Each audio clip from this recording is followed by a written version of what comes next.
I want to start off by asking all of you to close your eyes. Just close your eyes right now for 1 minute. And while you have your eyes closed, I want you to imagine being a little kid and given the book of your life. You open that book and you turn to the final chapters to get a glimpse of your future. And when you read those final chapters, you find yourself impoverished, in jail, or dead. Imagine being born into a world that has been designed to marginalize and oppress you. Imagine being subjected to a school system that has been fashioned to be your pipeline to prison.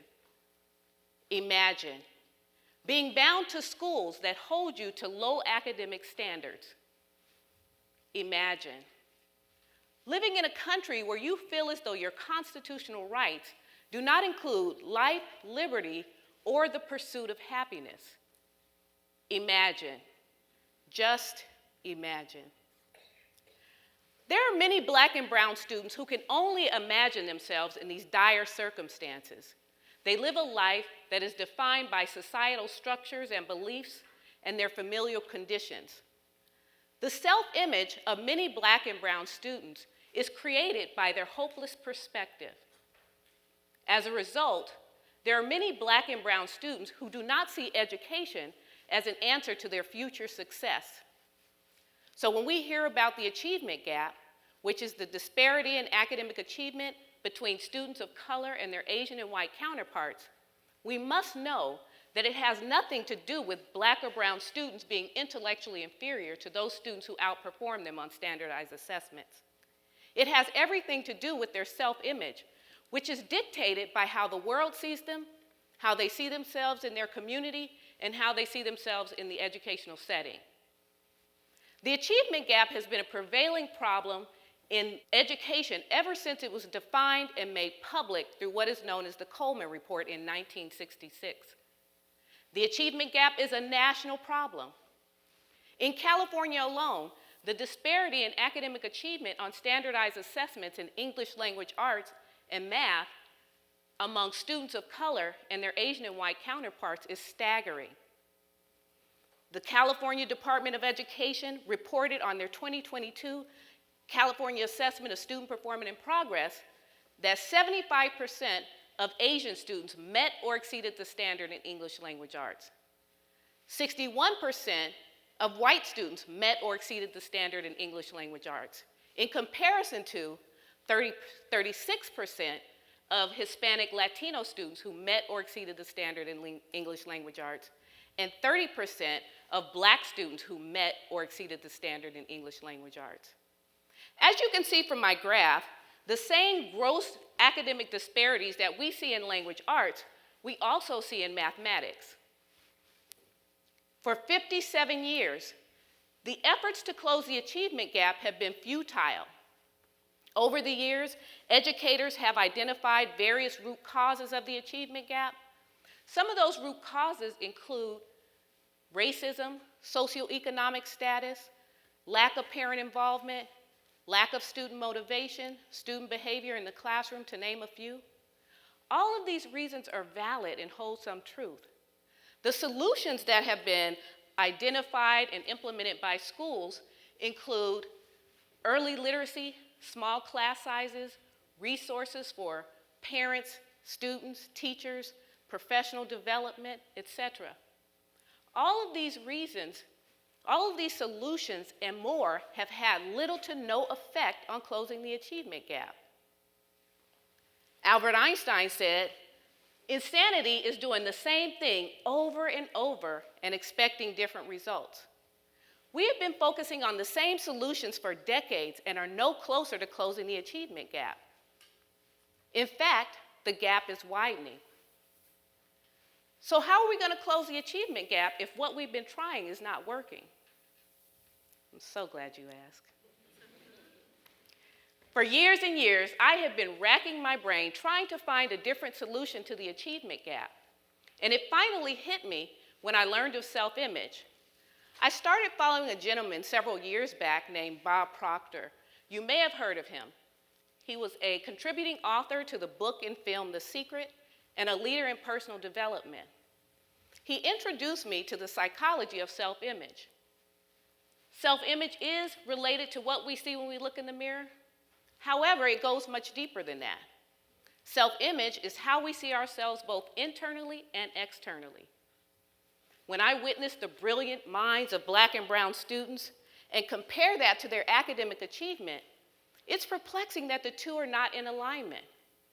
So when we see the achievement gap, we must know that it persists because of these students' self-image. There are many Black and brown students who do not see themselves as academic achievers. So the results that we see with the achievement gap is consistent with their thoughts and not with their ability. There are many Black students who see themselves as, who excel in sports. Why? Because they see themselves as athletes. We all act in agreement with who we believe we are. Self-image dictates the results we see in every area of our lives.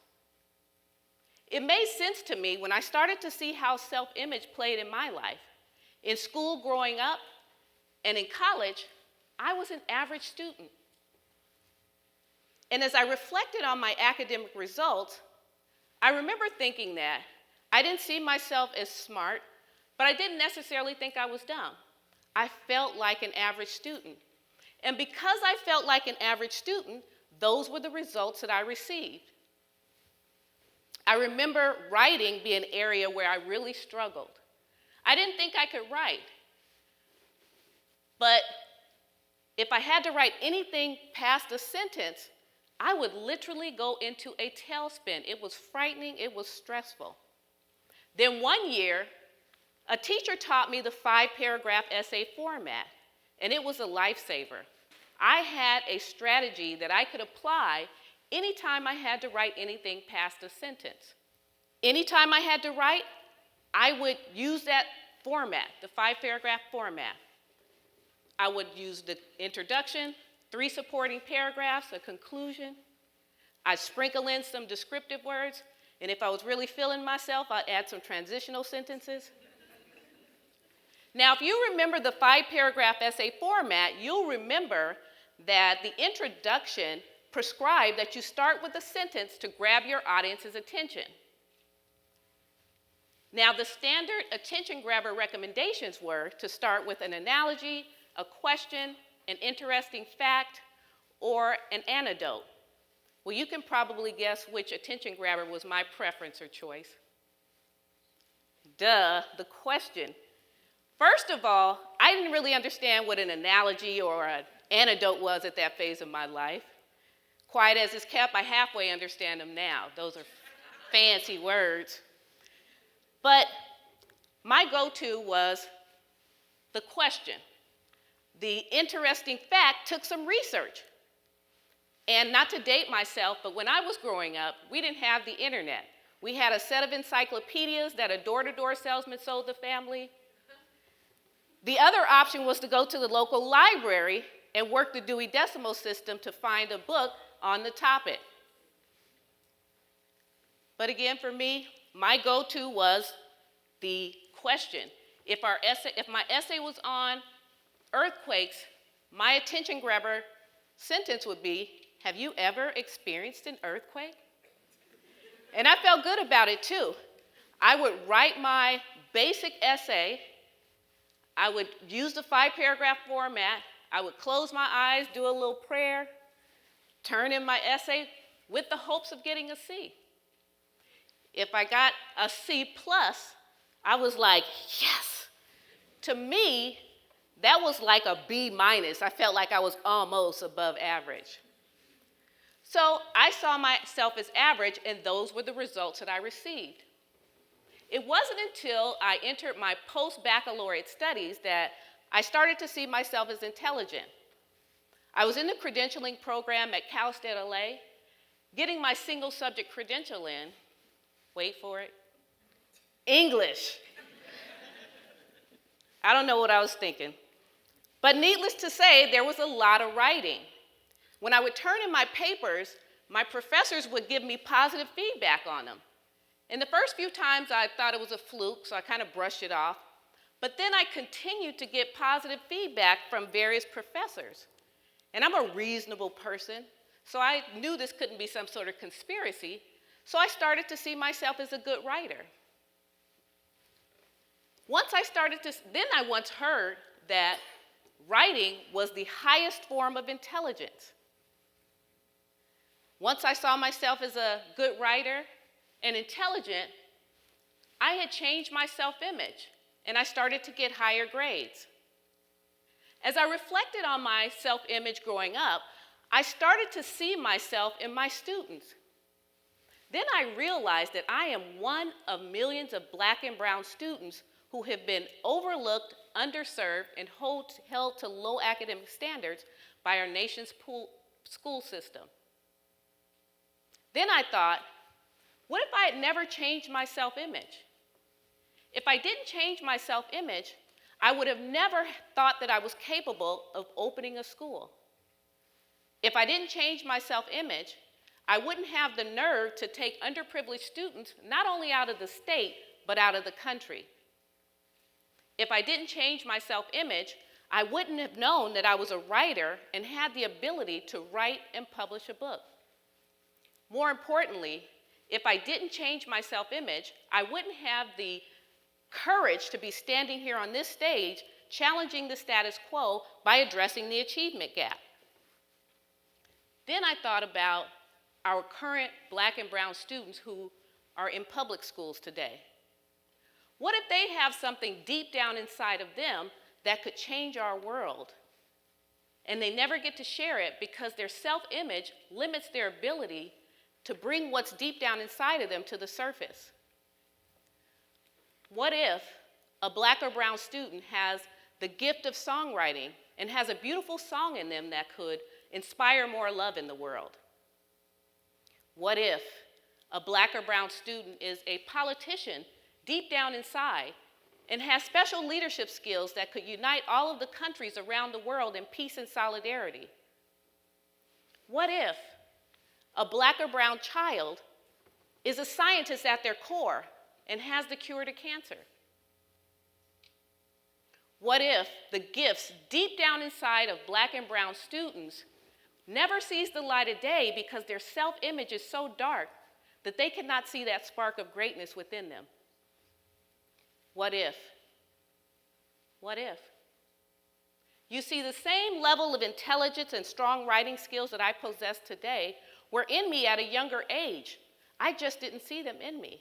And no one along the way helped me to discover them until I was much older. As a youth, I didn't see the seeds of an author in me. I saw a person who could not write, and my thoughts limited my ability to perform at a high level, and I struggled.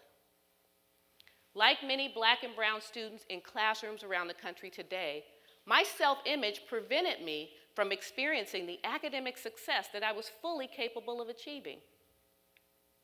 Imagine if all of my teachers along my compulsory education would have encouraged me, held me to high academic standards, and helped me rise to those academic standards. I would have excelled academically. It's no secret that students of color are our most vulnerable population to be misserved, underserved, and held to low academic standards by our nation's school system. If our country is committed to helping all students excel academically, closing the achievement gap must be top priority. Any attempts to close the achievement gap without addressing the self-image of Black and brown students will only yield the same results, a gap. Schools have offered more resources. More resources are not the answer if Black or brown students are not accessing those resources because they don't see them as a way to changing their circumstances. However, if educators help Black and brown students develop a positive self-image, they will have the ability to see their future from their imagination as opposed to their past and current conditions. Then they will be more likely to access those resources because they will see them as a way to the better future that they've imagined for themselves. The intrinsic motivation that is received from a positive self-image will compel these students to take the reins of their academic achievement and their future success.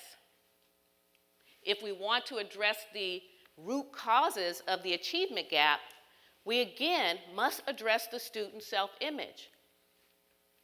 The socioeconomic status of students of color has been identified as a source of the achievement gap. However, if these students are not given an opportunity to attend college and to obtain a career that will offer them a higher quality of life, generational poverty will persist. However, we can help these students go to college by helping them change their self-image so that they see themselves as academic achievers. Racism, the overarching reason why the achievement gap exists, can be combated through the humanitarian work of educators and their intentional efforts to close the achievement gap by helping Black and Brown students by holding Black and Brown students to high academic standards and helping them rise to those standards. The work that needs to be done will take a change in the mindset of educators. Educators must be willing to grow personally and professionally, rethinking how they engage with students and how they connect with students of color. As Black and Brown students, as educators help Black and Brown students develop a positive self-image, then we can address the structural conditions that foster and reinforce the gap. Then and only then will we be able to close the achievement gap and to imagine great schools that are filled with purpose-driven educators who are committed to impacting students of all colors. Thank you.